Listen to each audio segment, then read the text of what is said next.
নমস্কার। আজকে আইএসএল এ মোহনবাগান ভার্সেস হায়দ্রাবাদ এফসির খেলা ছিল। ফার্স্ট বয়ের সঙ্গে লাস্ট বয়ের খেলা, যার রেজাল্ট হওয়ার কথা সেটাই হয়েছে। মোহনবাগান টিম 1 নম্বরে ছিল।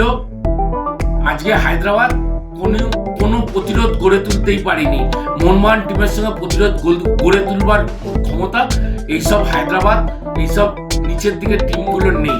আগেই একবার বলা হয়েছে যে আমাদের চ্যানেলে আমরা বলেছি যে মোহনবাগান টিমের রিজার্ভ বেঞ্চটা এতটাই স্ট্রং যে মোহনবাগান টিমের রিজার্ভ বেঞ্চটা যদি খেলে, রিজার্ভ বেঞ্চের টিমটাও ভালো রেজাল্ট করবে। প্রতিটা প্লেয়ার কন্ডিশনে আছে, ফিট আছে, মানসিক দিক থেকে ফিট, শারীরিক দিক থেকে ফিট। কোচ এইভাবে মেন্টালি ফিট করে রেখেছে বলেই এই বেটার রেজাল্ট আসছে।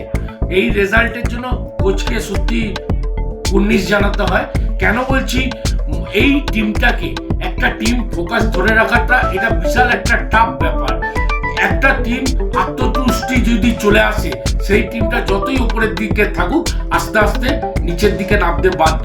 কিন্তু কোচ প্রতিটা খেলা, প্রতিটা গেম ধরে ধরে রিডিং করছে, তাদেরকে বোঝাচ্ছে, মোটিভেট করছে যে এই খেলাটাই আমাকে খেলতে হবে, যে জেতার জন্য 3 পয়েন্টের জন্য, নাহলে আমরা কিন্তু পিছিয়ে আসবো। এইভাবে মোটিভেট করতে করতে টিমটা এখন এমন একটা জায়গায় দাঁড়িয়ে খুব ভালো কন্ডিশনে আছে। এইভাবেই শেষ করবে। সুপার 6-এ তো যাওয়া নিশ্চিতই, কিন্তু চ্যাম্পিয়নশিপ ফাইট মোহনবাগানই করবে। ধন্যবাদ, নমস্কার।